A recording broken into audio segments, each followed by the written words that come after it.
A partir de las 8 de la mañana, vamos a tener un horario específico de inicio, se va a durar este sábado. Es estupendo porque imagínate estar en la casa y ya con el sábado ahí nos tenemos que ir a buscar. Previo a la irrupción del escenario digital en este país.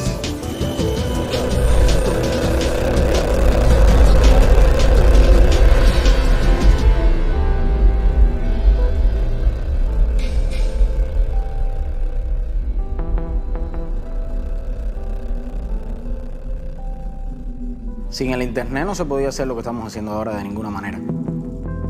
Cuando no conocía lo que eran las redes sociales, simplemente yo me conectaba y veía pocas cosas. Pensé que eso, no sé, como era algo nuevo, pensé que era de la vida personal de uno, de subir fotos. Muchos jóvenes que a lo mejor no teníamos cercanía, no nos conocíamos, nunca habíamos dialogado. Con la opción de las redes nos hemos conocido, hemos intercambiado ideas, hemos creado proyectos, hemos creado grupos de debate. Ya uno comenzó a hablar directamente sobre diferentes temas, debatir con personas que estaban al otro lado del país. Puede ser la moda, puede ser la música, puede ser la literatura, puede ser la política, puede ser la ideología. Agrupa a millones de personas que de otra manera no hubieran tenido comunicación entre ellas. Se ha producido un cambio en la forma de comunicarse de la gente y que ese cambio está muy asociado, por supuesto, al desarrollo de Internet en nuestro país. Los celulares son, por excelencia hoy, la vía más masiva de comunicación por donde la gente pone contenido,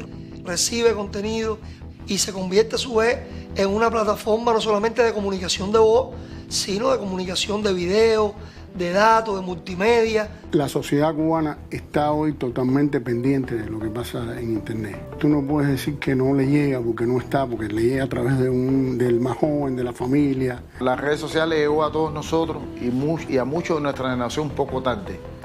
Y creímos que quizás era un elemento alternativo o temporal. Y nosotros estamos empezando a lidiar con las redes sociales. Yo estaba compartiendo con personas, pasando un rato súper agradable y a veces se enajenan del momento de pasar el rato agradable para proyectarlo en las redes sociales. Estos espacios virtuales complementan la vida, pero no sustituyen la vida. Casi siempre la imagen que uno proyecta en las redes sociales es como cree que debería verse, ¿no? Como le gustaría que los demás le viesen, ¿no? Generan una vida virtual y por tanto alimentan la autoestima de los sujetos, las relaciones de los sujetos. Facebook no genera una comunidad, genera burbujas de confort. Las redes sociales toman su nombre porque hay una teoría sociológica anterior que es la teoría de las redes sociales. Una de sus características es la homofilia. Yo me suelo relacionar con personas iguales a mí para evitar que mi autoestima se vea lacerada. Eso es un principio de las redes sociales, un principio psicológico. Esos mismos principios van a las redes sociales y esos mismos principios se construyen los algoritmos de las redes sociales. Por ejemplo, los algoritmos de Facebook. Cuando usted se mete en una red social, Facebook en este caso, Twitter, el que sea, usted está dando datos privados de su personalidad. Me llamo fulano de tal, soy periodista, estoy casada, me gusta Silvio Rodríguez. Las personas intelectuales que les gusta la música de Silvio Rodríguez se suelen relacionar con personas intelectuales que les gusta por lo menos algo parecido a Silvio Rodríguez. Si no les gusta Silvio Rodríguez, les gusta la trova. Es decir, una serie de datos que lo que usted le está diciendo a una máquina o a sistemas muy potentes de inteligencia artificial, ¿quién es usted? Por eso Facebook sabe muy bien y te dice, quizás tú conozcas a esta persona. A veces uno dice, me están leyendo la mente. No te están leyendo la mente. Tú la estás hablando, tú la estás diciendo con tus hábitos de uso de la red. Y entonces a partir de ahí te van conformando un mensaje. Y no hay que pensar que detrás de eso hay una mente maquiavélica concreta. Estos son algoritmos que sencillamente van viendo ese comportamiento tuyo y van conformando un contenido para que sea para ti.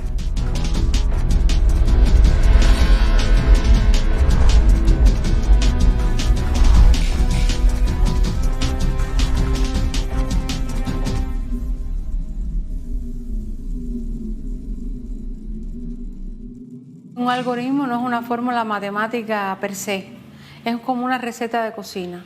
Es una serie de pasos que alguien con una ideología programa. A más B más C es igual a D, o esta acción más esta otra acción genera una tercera acción.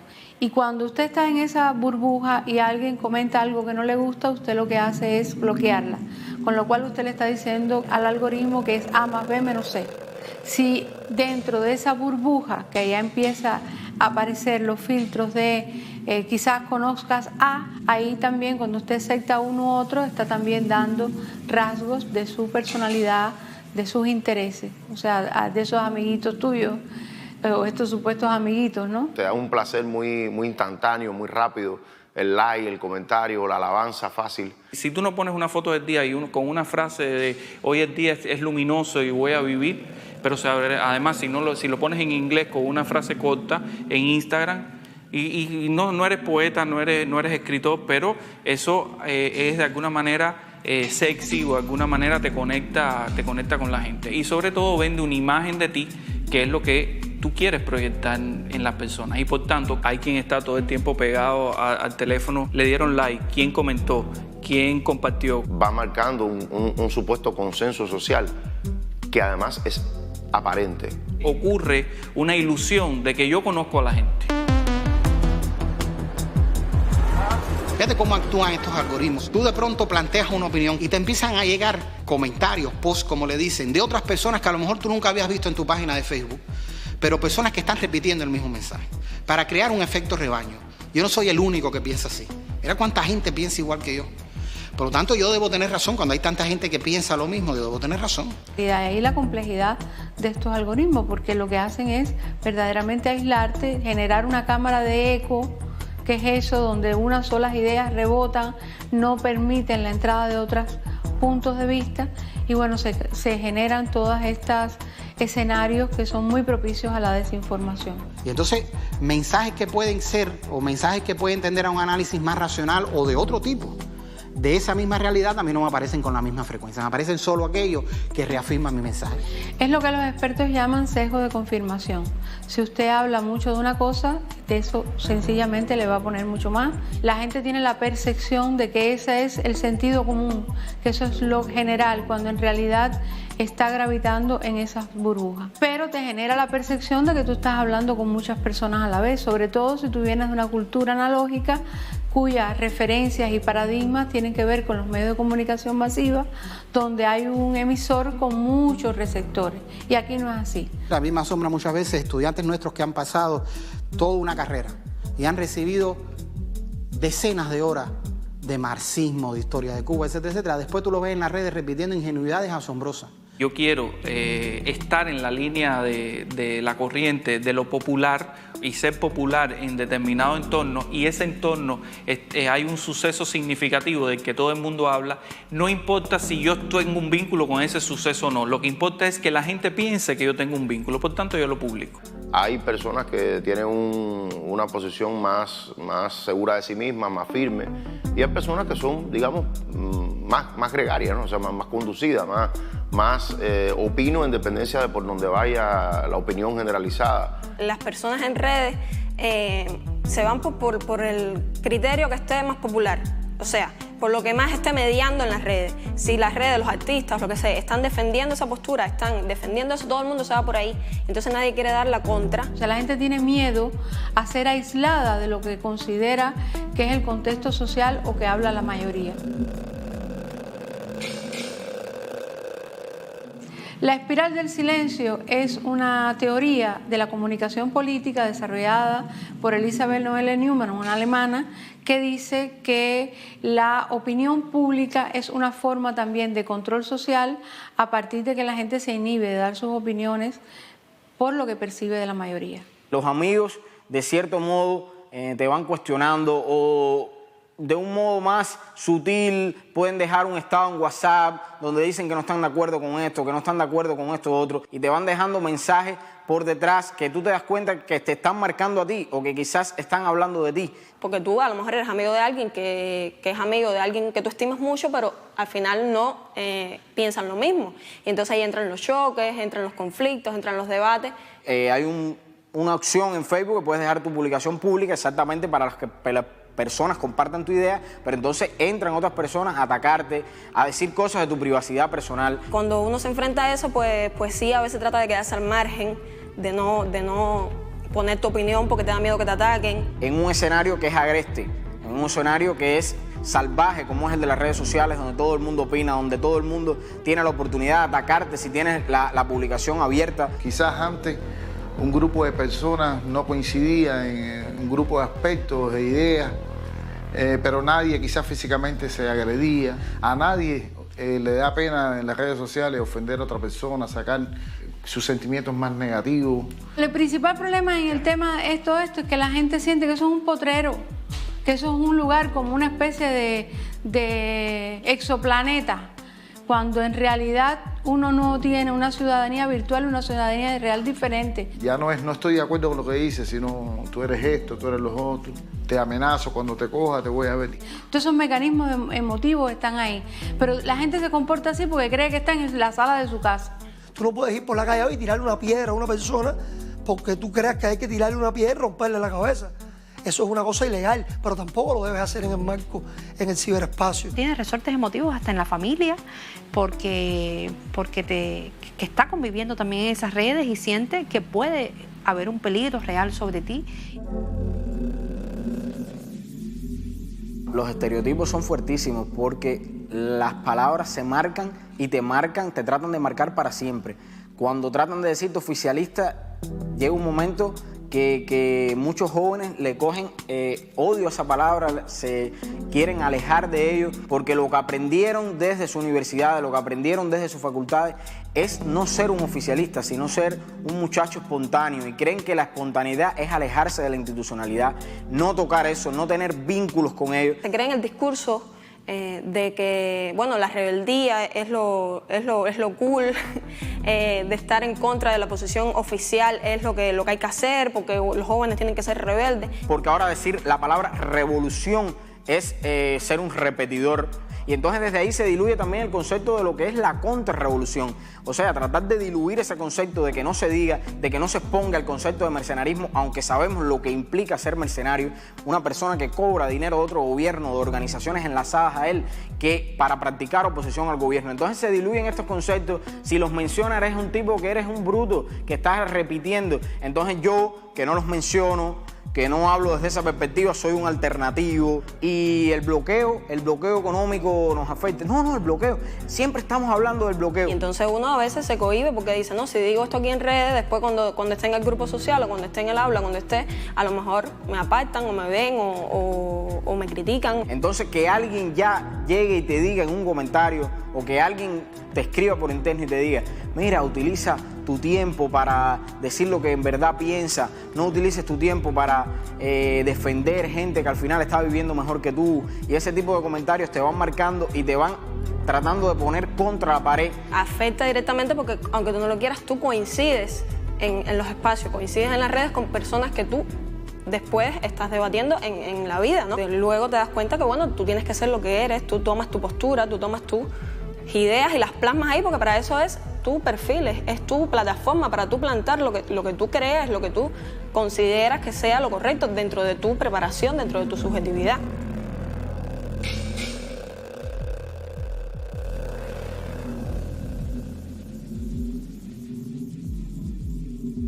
El algoritmo, o sea, esa receta, lo que hace es que solo expone lo que tú comentas en tu muro de Facebook, en este caso, solo al 5% de tu audiencia real.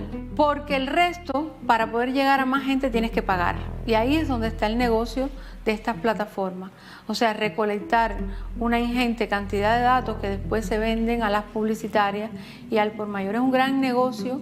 No son espacios filantrópicos, son empresas que tienen profundos intereses económicos. Caracterizas a los usuarios. Tú puedes microlocalizar la visibilidad de un contenido. O sea, esto yo quiero que lo vean en el municipio Plaza de la Revolución, los hombres que tienen entre 20 y 40 años, que son solteros y que trabajan en la salud. Tú puedes llegar y puedes pagar por eso, que durante 2 o 3 días tú quieres que con ese nivel de restricciones ese contenido sea visto. Un usuario cubano en Facebook está recibiendo constantemente sugerencias de medios de seguir medios de comunicación o de seguir supuestos influencers en los que tú nunca has interactuado, ¿no? En mi feed de Facebook personal, medios que yo nunca le he dado like, páginas a las que nunca le he dado seguir, como ADN Cuba, como Cubanet, me salen y me ponen sugerencia para ti y me salen constantemente. Nunca me ha salido en Facebook que me sugieren el Diario Granma. Yo no sigo la página del Diario Granma, por eso te estoy diciendo que estas que no las sigo me las propone, sin embargo la del Diario Granma no me la proponen. Me la sugieren porque bueno, hay una política de que tú consumas esos medios y tú te vayas por esa verdad.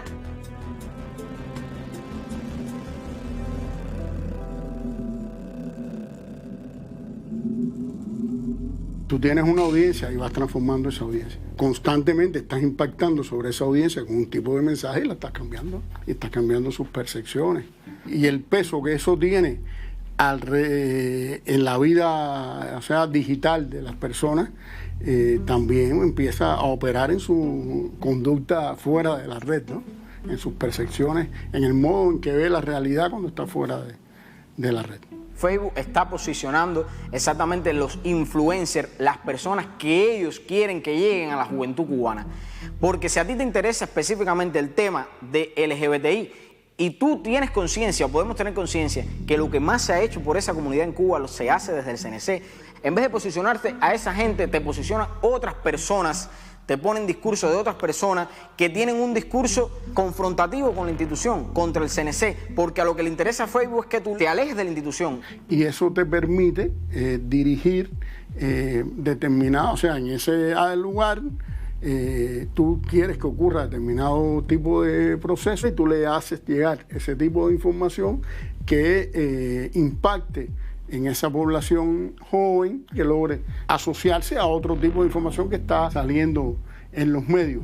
Y entonces trasladas lo que está pasando en las redes a la calle, que es el objetivo final. Tú hablabas del tema de que en otros lugares venden determinado producto comercial, pero ahora lo que quiero es que tú consumas ideas. O sea, lo que nos quieren vender es que nuestro sistema social es inoperante, que nuestro Estado es inoperante, que los objetivos de la revolución no tienen sentido, y que por lo tanto lo que quieren derrotar es la ilusión. Si tú tomas hoy la población cubana, vas a ver, digamos, 4 grandes macrogeneraciones. La histórica, que está, digamos, por encima de los 55 o 60 años. Está la de la revolución, los nacidos en esa primera etapa de la revolución. Está llamémosla del periodo especial, de los 90 hacia acá, de los 90 del siglo pasado hacia acá. Y está la más reciente, que es menos de 24 años, ¿no? En cada una de esas macrogeneraciones tú vas a tener logros en espacio y tiempo que acontecieron, y vas a tener también lagunas o dificultades que acontecieron.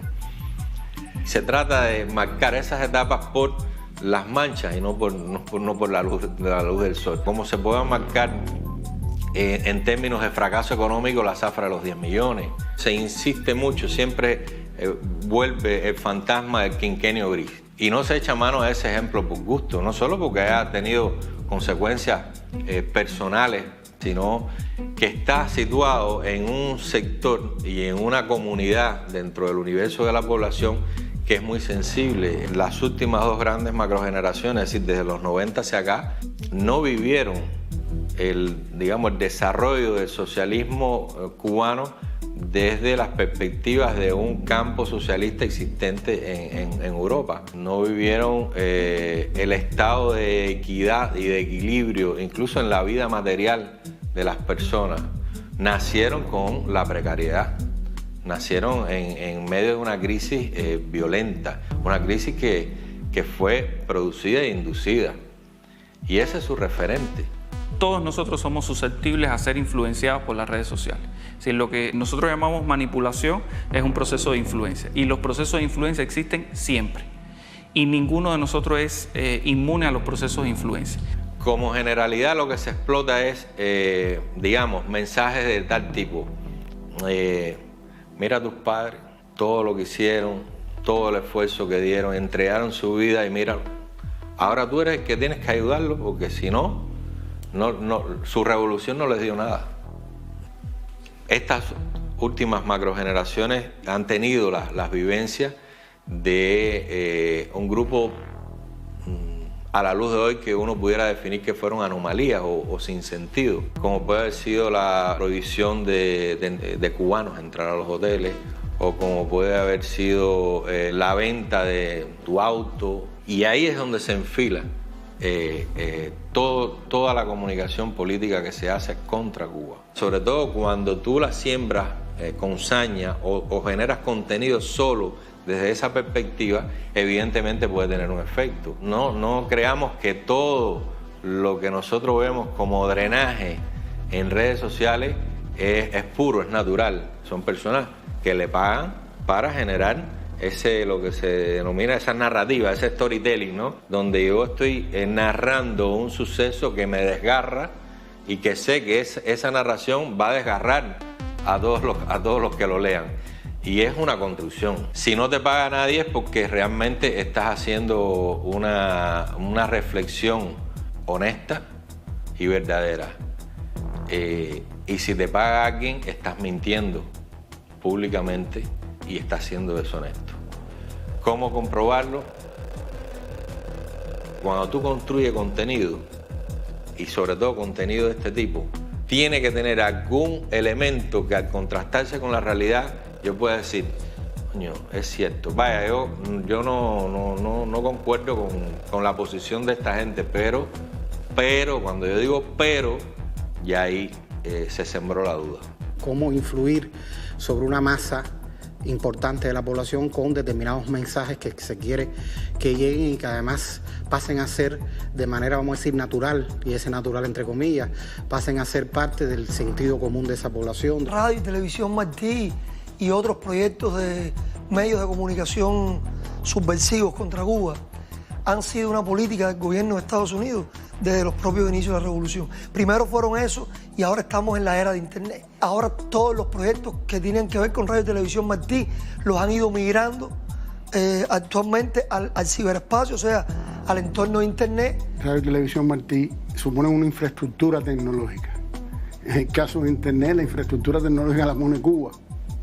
Y su aprovechamiento por la política del gobierno de los Estados Unidos supone utilizar esa infraestructura construida por Cuba para su desarrollo económico y social, para un servicio a la población en función de esos objetivos. Toda la herramienta de la guerra ideológica en buena medida pone su peso fundamental en las redes.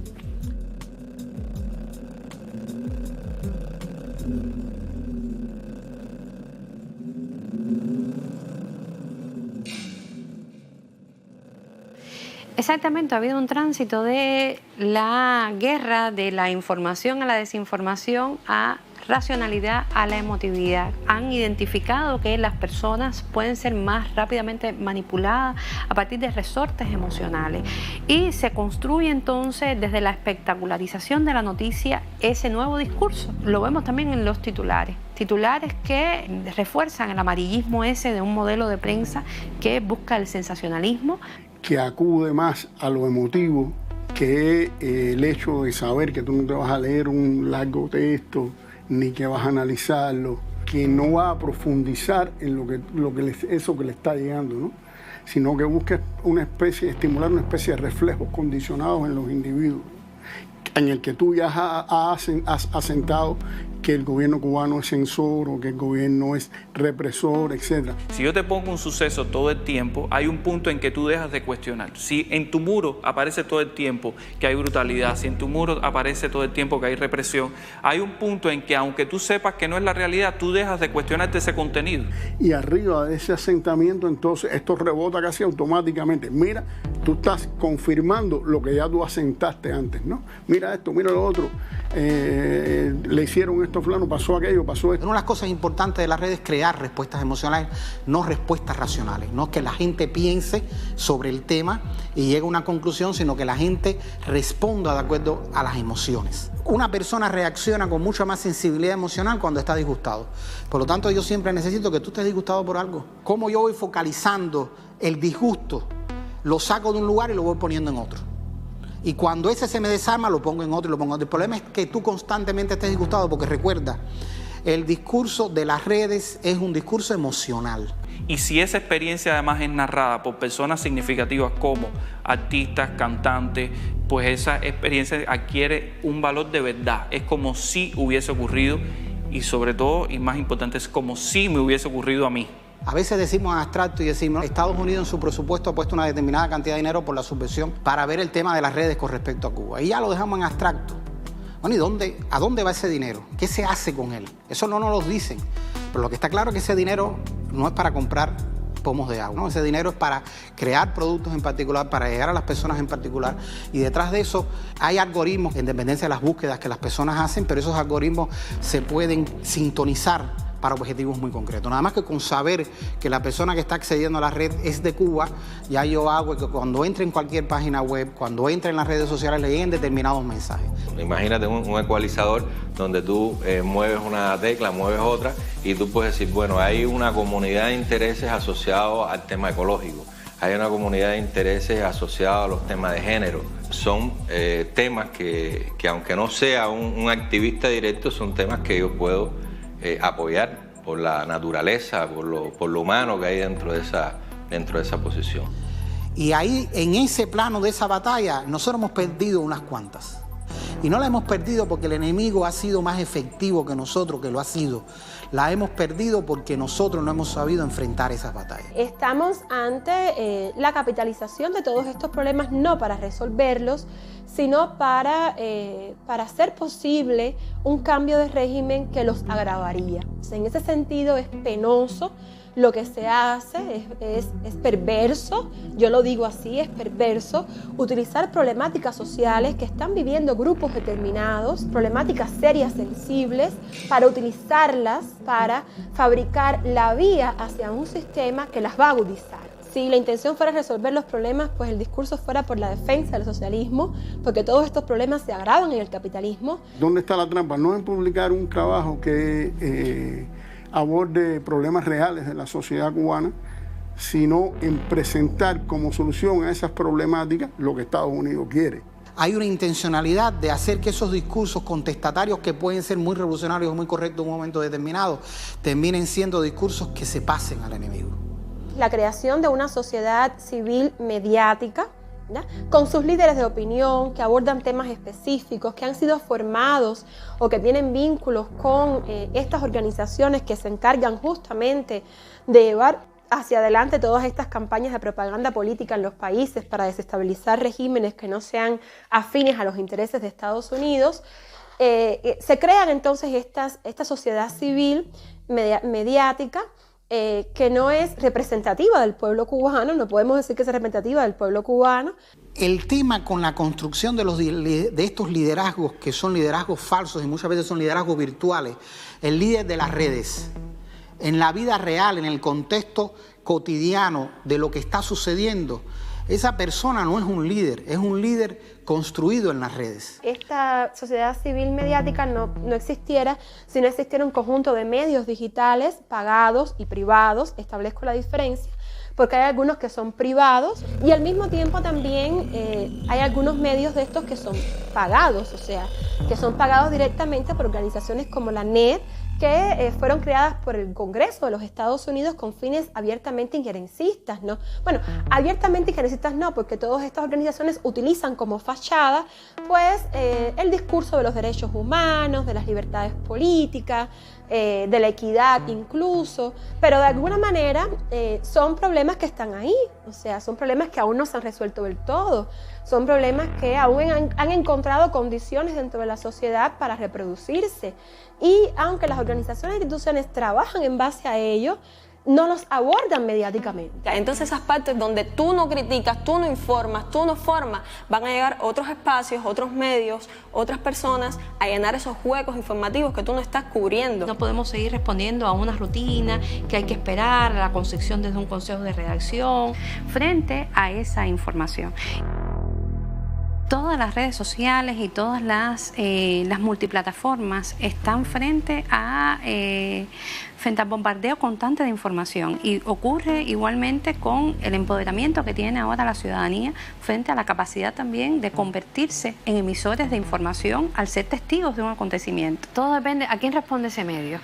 Vamos a preguntarle, ¿quién le paga? ¿A qué potencia extranjera responde? No se puede ser ingenuo frente a esto. ¿Quiénes financian ese proyecto mediático?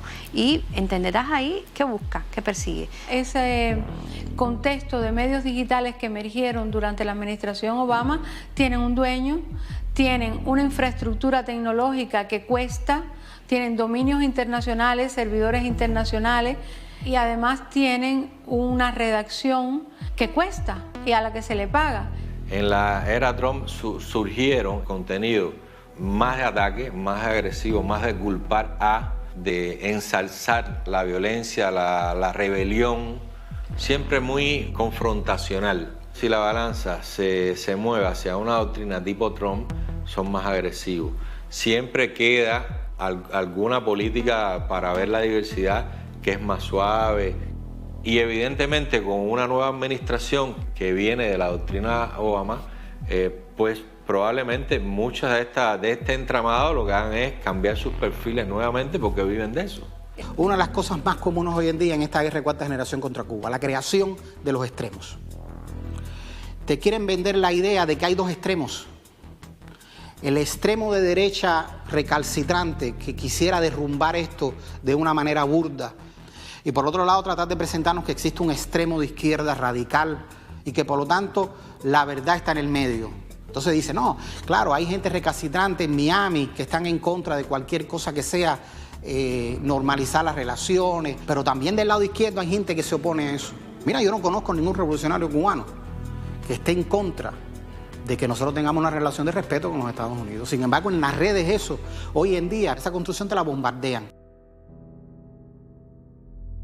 El Partido Republicano y el Partido Demócrata se han mantenido en el tema del escenario digital las mismas estrategias, incluso transfiriendo cada vez más dinero a estos proyectos que tienen que ver con el escenario digital. Por ejemplo, cuando tratamos de preguntar en las redes quién paga este medio, quién paga el toque, quién paga periodismo de barrio, quién paga el estornudo, quién paga tremenda nota. Obviamente la CIA ya no da cheques al portador, pero se terceriza muchísimo dinero y además las propias redes sociales propician que puedan haber contribuyentes privados o que puedan haber o se crean todo tipo de organizaciones fantasmas para sostener todo esto. Una palabra que usan es independiente por hacer un periodismo independiente al presupuesto del Estado.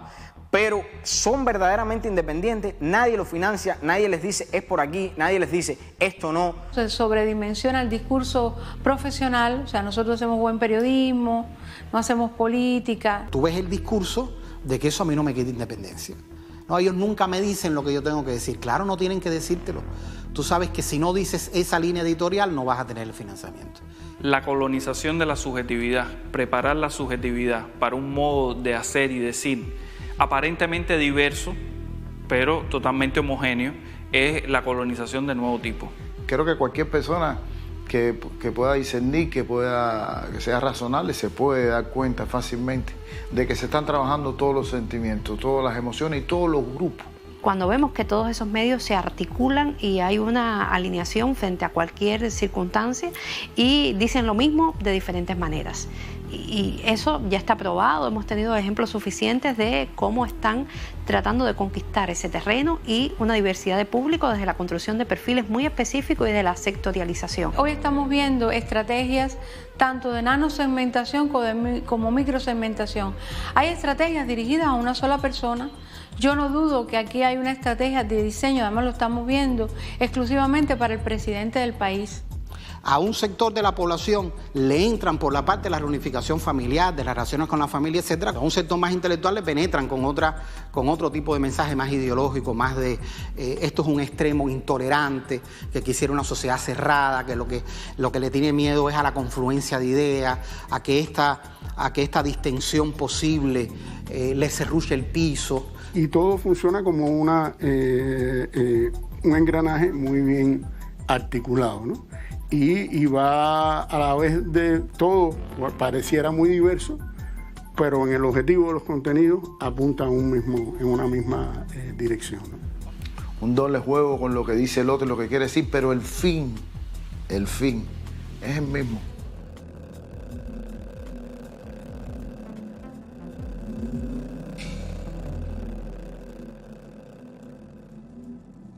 Lo que hasta hace unos años hablábamos y que en este país tenía un estigma tremendo. Cuando alguien recibía financiamiento del exterior para influir sobre Cuba, sobre la opinión pública y sencillamente para hacer actividad contrarrevolucionaria, eso arrastra un estigma en este país tremendo.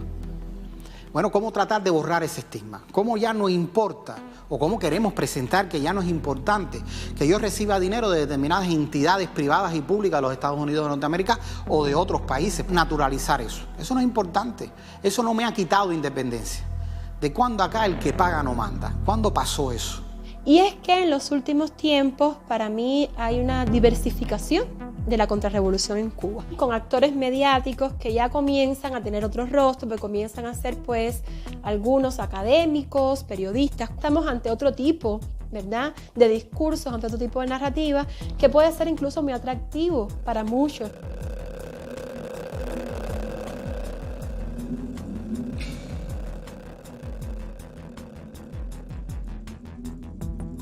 En todas las sociedades hay sectores demográficamente minoritarios, pero tienen un altavoz por su función dentro de la sociedad. Porque construyen sentido e ideología. Esta fragmentación tiene entre sus líneas principales la intelectualidad, el sector de los profesionales, del estudiantado, el sector académico. Entonces hay una intencionalidad que tiene que ver con eso, no son grandes grupos.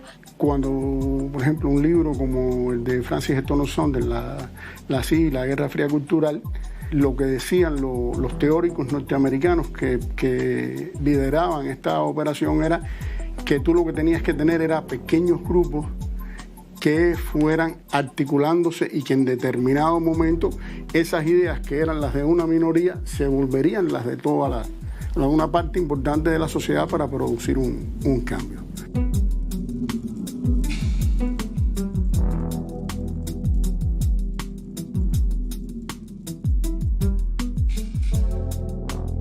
En el año 2004 se reúnen en La Habana varios funcionarios norteamericanos y un grupo de oficiales de la CIA. Y en esa reunión es la primera vez que yo escucho decir de que la política que habían seguido de mano dura hacia Cuba en ese momento había fracasado. Y que había que pensar en una nueva estrategia. Y que esa nueva estrategia tenía que tener como fundamento la seducción, la guerra cultural. Primero, la formación de nuevos líderes. Porque ellos están reconociendo que los líderes de la contrarrevolución en ese momento tenían un nivel de desprestigio y un nivel de incapacidad tan alto que no les daba el resultado que ellos querían. Y tenían que formar nuevos líderes. Esos líderes había que buscarlos fundamentalmente en las universidades.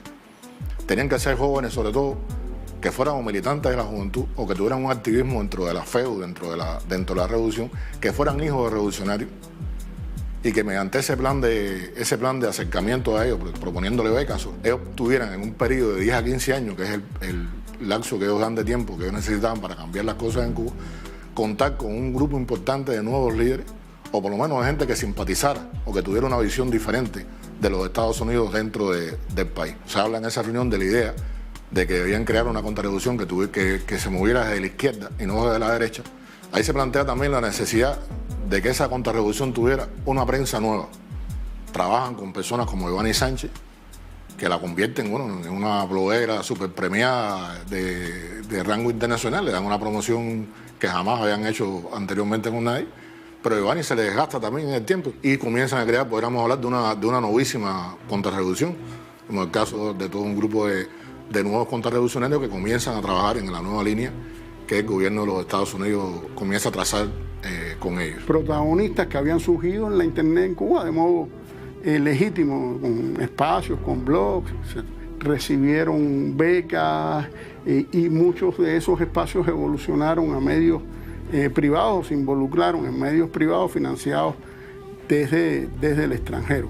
Cuando tú recibes una invitación de la Embajada de Estados Unidos, tú dudas. Cuando en Cuba todavía no existían los datos móviles, no existían los parques wifi, un grupo de muchachos, emprendedores, muchos graduados recién graduados de la UCI, comenzamos a desarrollar una plataforma digital de un tema que en Cuba se había explorado muy poco, que es la crítica gastronómica, el periodismo gastronómico. Así fue como nosotros nos insertamos gradualmente en este tema de los blogs y nos transformamos sin saberlo en blogueros. El término bloguero no era un término necesariamente positivo. todos los blogueros eran supuestamente contrarrevolucionarios. De esa manera nosotros nos conectamos con otros blogueros y decidimos unirnos a estos grupos que se estaban creando de blogueros en las redes sociales. Y obviamente nosotros entramos a un grupo que ya se llamaba, que ya se autodefinía como blogueros revolucionarios. Estábamos hablando de cómo nosotros los blogueros podíamos procesar, entender la política o la realidad que estábamos enfrentando en esos días. Cuando la gente empezó a leernos, cuando la gente nos empezó a identificar, se empezó a acercar gente. Nosotros fuimos invitados a esa reunión con un funcionario de la embajada y de forma nos pareció respetuosa, que nos dijo, mira, nosotros queremos apoyar las iniciativas de ustedes, nosotros queremos apoyar a ustedes que son emprendedores. Si necesitan herramientas, nosotros podemos darte herramientas. Ellos sabían que nosotros estábamos con recursos muy limitados. Y cuando te ofrecen la posibilidad de tener un curso, un taller, o una herramienta, o un financiamiento, es una tentación para cualquiera. Es una tentación. Uno dice, wow, eso es lo que nos hace falta. Lo que están pagando son la CIA no aparece por ninguna parte. O sea, te invita a la universidad y tú permaneces 1 año, 6 meses o el tiempo que esté contemplado el plan, formándote en esa universidad, y tu proyecto final para graduarte era un proyecto para ser aplicado en Cuba. A cada unos años tendrían un cuadro perfectamente formado, recibiendo dinero de una ONG sin que nadie sospeche de ninguna manera que se trata de un tipo que ya es un contrarrevolucionario, que ya está trabajando para un servicio extranjero y que la gente lo identifica como un líder comunitario perfectamente desarrollando su labor. Yo recuerdo en la época que yo trabajé con la CIA, ellos tenían la visión, como lo explicaron muchas veces, de que este tipo de contrarrevolución, estilo Otaola, que la gente termina despreciando, que la gente termina diciendo, caramba, ¿hasta cuándo vamos a tener que soportar lo que este hombre está diciendo? De alguna manera busca invisibilizar la función que cumplen otros contrarrevolucionarios, que a la gente le puede parecer, por contraste, un poco más potable o un poco más, pudiéramos decir, aceptable, que no se vea con toda claridad la gente que de verdad está cumpliendo los objetivos que ellos quieren lograr, que están trabajando en el cumplimiento de sus objetivos fundamentales. Así como se ha construido un espectro, una máquina de seducción y a la vez una máquina de terror que tiene la tarea de proteger esta máquina de seducción. O sea que no se le pueda criticar, que no se le pueda cuestionar, porque enseguida entra la demonización. Crearle a una persona características que realmente no tiene. O sea, a esta persona le ponen, es un estalinista, es un tipo que tiene un pensamiento muy cerrado, o es una persona inculta, es una persona con poca preparación cultural, y te fabrican una figura sobre la cual dirigen todos los ataques, y por supuesto tu posibilidad de influir sobre la gente, tu posibilidad de respuesta, se limita muchísimo porque la visión que la gente tiene de ti es muy negativa. E impedir que cualquier postura diferente del objetivo que persigue toda la maquinaria, sea de un tipo o de otro, asome una postura crítica, porque entonces haces un efecto de demostración, ¿no? Hay ataques que tienen que ver con buscar la complicidad de estos sectores, hay ataques para desestabilizar a otros, y es lo que estamos viendo también, el acoso contra compañeros, contra periodistas, contra políticos, contra los revolucionarios que se expresan. Detrás de ello hay un guión de desestabilización también psicológica de los profesionales, y hay una maquinaria que tiene métodos de reproducción de linchamiento mediático, de acoso, lo que le llamamos el ciberacoso, y también buscan la manera de asesinar el carácter de esas personas, buscando la manera de que sienta vergüenza de lo que hace, busca la manera también de inhibirlo frente a el ejercicio profesional y lo que defiende, y de ello hemos sido testigos constantemente. He visto a muchos colegas de la música popular, de distintos géneros musicales, ser víctimas de linchamiento, compañeros, colegas de la música. Justamente he visto la injusticia, la manipulación, la descontextualización de las cosas. Extraen de todo lo que tú puedes haber expresado, de una idea general, extraen alguna frase para descontextualizar incluso el mensaje que tú quieres dar. Y casi siempre además buscan el peor, el que incita a sacar los peores sentimientos de las personas. Tú dices algo que tiene una posición crítica con las cosas que están mal aquí, y que tú, por supuesto, como un sujeto de la realidad en la que incides y en la que quieres vivir, también tienes una proyección crítica sobre los problemas de aquí.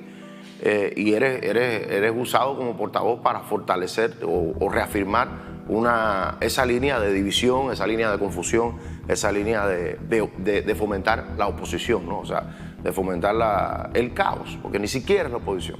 El fomento es en este momento hacia el caos. Debo decirte que a mí me llegó incluso a afectar físicamente, o sea, me llegó a deprimir. Me sentí muy mal, tuve problemas de todo tipo, o sea, al principio cuando comenzaron estos de los linchamientos mediáticos sí tuvo un impacto en mi salud. Yo tengo muchos compañeros de la música, muchos amigos de la música que a veces tienen miedo de decir lo que piensan en las redes sociales por este tipo de linchamiento, y eso persigue justamente eso, que no te sientas orgulloso de decir vivo en mi país feliz, me siento libre en mi país, estoy en desacuerdo con algunas cosas que suceden. Pero ese linchamiento justamente lo que trata de impedir es que los artistas, los creadores, que son portavoces de mayoría, no se expresen, tengan miedo. Yo he visto linchamiento mediático a gente que han terminado debajo de la piedra, que no me meto más. Yo conozco gente que hasta el otro día, para lo que sea, y de buena primera, oye, fulano no aparece. Yo creo que también estas plataformas de linchamiento a los artistas tienen, por supuesto, a veces su influencia en el público. Y a veces uno trata de resolverlo y lo que no puede resolver, mira, no se resuelve.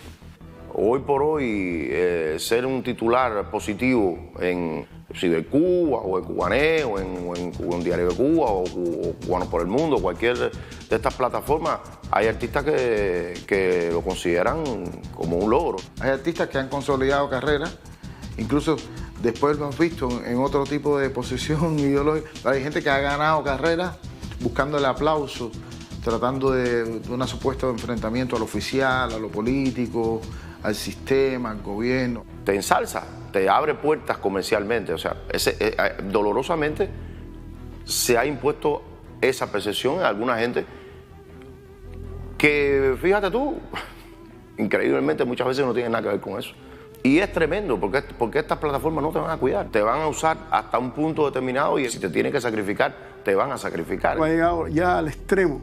Ya no solo lo ataca por decir algo, incluso lo ataca por no decir, por no pronunciarse. Por eso es que yo he dicho en las redes sociales, oiga, artista, creador, no crea que con que no te metas estás ileso. No, te va a llegar tu momento. Cuando llegue un momento en el que tu silencio y tu no me quiero meter le sea útil para atacarte, te atacarán despiadadamente igual que si te hubieses pronunciado. Es más, es preferible pronunciarse, te lo digo de corazón, porque por lo menos te respetan. Que te maten mediáticamente o que te intenten matar, que te asesinen temporalmente no significa que puedan matarte. Te matan cuando te callas, te matas cuando te logran transformar. Te matan cuando te logran confundir, te matan cuando tú aprendes cuál es el discurso políticamente correcto que quieren escuchar de ti. Ahí es cuando te matan. Muchos de estos fenómenos que ocurren y se han desarrollado sobre la base de nuestros propios errores, sobre la base de nosotros no darnos cuenta de que hay un contexto distinto. Pensábamos que bastaba con los medios tradicionales que teníamos de llegar a la población y que esa hegemonía no la íbamos a perder. Mira, la hegemonía está en juego todos los días. Yo creo que hay que hacer de verdad un análisis y una reforma educacional, porque la formación general, la formación política no está funcionando, no se ha nutrido de las nuevas formas de comunicación. Puede ser sobre la base de decir, hemos perdido más de 5.300 millones de dólares por culpa del bloqueo en X tiempo. Yo tengo que llevar eso al plato en la mesa de las personas, al día a día de las personas. Y tengo que llevarlo de una manera que no solo se comprenda bien, sino que se sienta. Decir que ellos van a vencernos me parece que sería subestimar las capacidades que tiene este país para adaptarse a estas nuevas transformaciones, a estos cambios y revolucionar estos escenarios en función de nuestros ideales, de nuestro proyecto nacional. Yo creo que la evaluación del enemigo está clara. El gran problema es cómo nos organizamos dentro para dar esas batallas. Y así como estamos desorganizados, estamos fritos, brother. Mira, no estamos fritos. porque tenemos un pueblo ahí que cuando tú menos te lo esperas, saca una reserva, coño, que están tan hondas, compadre, que son admirables y que te hacen recordar de dónde tú vienes. Te digo de verdad, de corazón, esta pelea es ganable, no. Esta pelea, bien organizado, es un paseo por el Prado, porque es la pelea de la inteligencia y el razonamiento. Recuerden siempre la frase de Fidel. No le decimos a las personas cree, le decimos lee. El lee ese, vamos a traducirlo, le decimos a las personas que piensen, que profundicen, que realmente su concepción del mundo parta de haber pensado.